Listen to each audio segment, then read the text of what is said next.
बेहद की परम महाशांति। सभी व्यूअर्स को बेहद की परम महाशांति। गीता ज्ञान की इस श्रृंखला में आज हम गीता के 14वें अध्याय के महत्व को समझेंगे। जिस प्रकार पहले भी हमने हर अध्याय के महत्व को किसी न किसी कथा के माध्यम से समझा है, उसी प्रकार आज भी हम 14वें अध्याय के महत्व को समझने के लिए एक कथा की चर्चा करते हैं। सिंगल द्वीप में विक्रम वेताल नामक एक राजा थे जो सिंह के समान यानी शेर के समान पराक्रमी और कलाओं के भंडार थे। एक दिन वे शिकार खेलने के लिए उत्सुक होकर राजकुमारों सहित 2 कुतियों को लेकर वन में गए। वहां पहुंचने पर उन्होंने बहुत ही तेजी से भागते हुए एक खरगोश के पीछे अपनी कुतिया को छोड़ दिया। उस समय सब प्राणियों के देखते देखते खरगोश इस प्रकार भागने लगा मानो वो कहीं उड़ गया हो। दौड़ते दौड़ते बहुत थक जाने के कारण वह खरगोश एक बहुत ही गहरे गड्ढे में गिर पड़ा, परंतु गिरने पर भी वो उस कुतिया के हाथ नहीं आया और उस स्थान पर जा पहुंचा जहां का वातावरण बहुत ही शांत था। वहां हरिण निर्भय होकर सब ओर वृक्षों की छाया में बैठे रहते थे। बंदर भी अपने आप टूट कर गिरे हुए नारियल के फलों और पके हुए आमों से पूर्ण तृप्त रहते थे। वहाँ सिंह हाथी के बच्चों के साथ खेलते और सांप निडर होकर मोर के पंखों में घुस जाया करते थे। उस स्थान पर एक आश्रम के भीतर वत्स नामक मुनि रहते थे जो जितेंद्रिय और शांत भाव से निरंतर गीता के 14वें अध्याय का पाठ किया करते थे। आश्रम के पास ही वत्स मुनि के किसी शिष्य ने अपना पैर धोया था। वत्स मुनि का वह शिष्य भी अपने गुरु की ही भांति 14वें अध्याय का पाठ करने वाला था। उसके जल से वहाँ की मिट्टी गीली हो गई थी। खरगोश का जीवन कुछ शेष था। वह हाँफता हुआ आकर उसी कीचड़ में गिर पड़ा। उस कीचड़ के स्पर्श मात्र से ही वह खरगोश दिव्य विमान में बैठकर स्वर्गलोक को चला गया। फिर थोड़ी देर बाद खरगोश का पीछा करती हुई वह कुतिया भी वहाँ पर आई, जहाँ उसके शरीर पर भी कीचड़ के कुछ छींटे लग गए। फिर भूख प्यास की पीड़ा से रहित हो वह कुतिया का रूप त्याग कर उसने एक दिव्यांगना का रमणीय रूप धारण कर लिया तथा गंधर्वों से सुशोभित दिव्य विमान पर आरूढ़ हो वह भी स्वर्गलोक को चली गई। यह देखकर मुनि के मेधावी शिष्य स्वकंदर हंसने लगे, जिनके पैरों का वहाँ जल पड़ा था। उन दोनों के पूर्व जन्म के वैर का कारण सोचकर उन्हें बड़ा विस्मय हुआ था। उस समय राजा के नेत्र भी आश्चर्य से चकित हो उठे।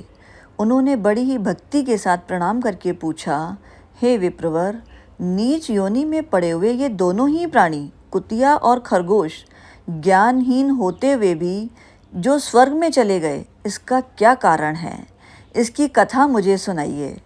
तब उस शिष्य ने कहा, भूपाल, इस वन में वत्स नामक ब्राह्मण रहते हैं। वे बड़े जितेंद्रिय महात्मा हैं। गीता के 14वें अध्याय का सदा ही जप किया करते हैं। मैं उन्हीं का शिष्य हूँ। मैंने भी ब्रह्म विद्या में विशेषज्ञता प्राप्त की है। गुरुजी की ही भांति मैं भी 14वें अध्याय का प्रतिदिन जप करता हूँ। मेरे पैर धोने के जल में लौटने के कारण यह खरगोश और कुतिया के साथ स्वर्गलोक को प्राप्त हुआ है। अब मैं आपको अपने हंसने का कारण बताता हूँ, जो कि इन कुतिया और खरगोश के पिछले जन्म से जुड़ा हुआ है। महाराष्ट्र में प्रत्युदक नामक महान नगर है। वहाँ केशव नामक एक ब्राह्मण रहता था जो कपटी मनुष्यों में अग्रगण्य था। उसकी स्त्री का नाम विलोभना था। वह स्वच्छंद विहार करने वाली थी। इससे क्रोध में आकर जन्म भर के वैर को याद करके ब्राह्मण ने अपनी ही स्त्री का वध कर डाला और इसी पाप के कारण उसे ये खरगोश की योनि में जन्म लेना पड़ा। और ब्राह्मणी भी अपने ही पाप के कारण कुतिया के स्वरूप में कुतिया की योनि में उत्पन्न हुई और इस समय वह अपने ही पिछले जन्म के वैरभाव की वजह से उसके पीछे भाग रही थी। यह सारी कथा सुनकर श्रद्धालु राजा ने गीता के 14वें अध्याय का पाठ प्रारंभ कर दिया और इससे उन्हें परम गति की प्राप्त हुई। यहाँ जैसे हमने जाना कि गीता का 14वां अध्याय भी परम गति को दिलाने वाला है और किस तरीके से आत्मशुद्धि के द्वारा स्वर्गलोक की प्राप्ति हुई और आत्मशुद्धि और आत्म जागृति के द्वारा ही हम मुक्ति और जीवन मुक्ति भी प्राप्त कर सकते हैं और परम गति को पा सकते हैं। वैसे तो गीता का हर अध्याय अपने आप में ही महत्वपूर्ण है। गीता तो स्वयं ही पाप नाशिनी है, मोक्षदायिनी है। इसीलिए गीता का हर अध्याय महत्वपूर्ण है और गीता असल में पढ़ने से ज़्यादा अपने जीवन में उतारने के लिए है। जब हम गीता की शिक्षाओं को अपने जीवन में उतार लेते हैं तो लौकिक अलौकिक बैलेंस करते हुए, अपने कर्तव्य का पालन करते हुए, कर्मयोगी जीवन जीते हुए भी हम परम गति को पा सकते हैं। यही आज का गीता के महत्व का उद्देश्य था। गीता का जो महत्व हमने समझा, यही उसका उद्देश्य था। इसी प्रकार की ज्ञानवर्धक जानकारी के लिए हमारे चैनल पर बने रहें।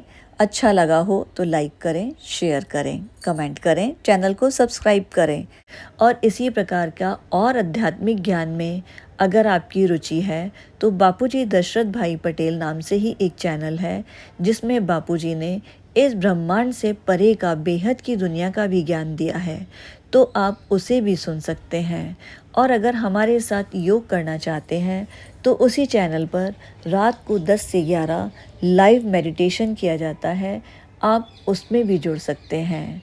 वीडियो को पूरा देखने के लिए सभी व्यूअर्स का परम धन्यवाद। बेहद की परम महाशांति।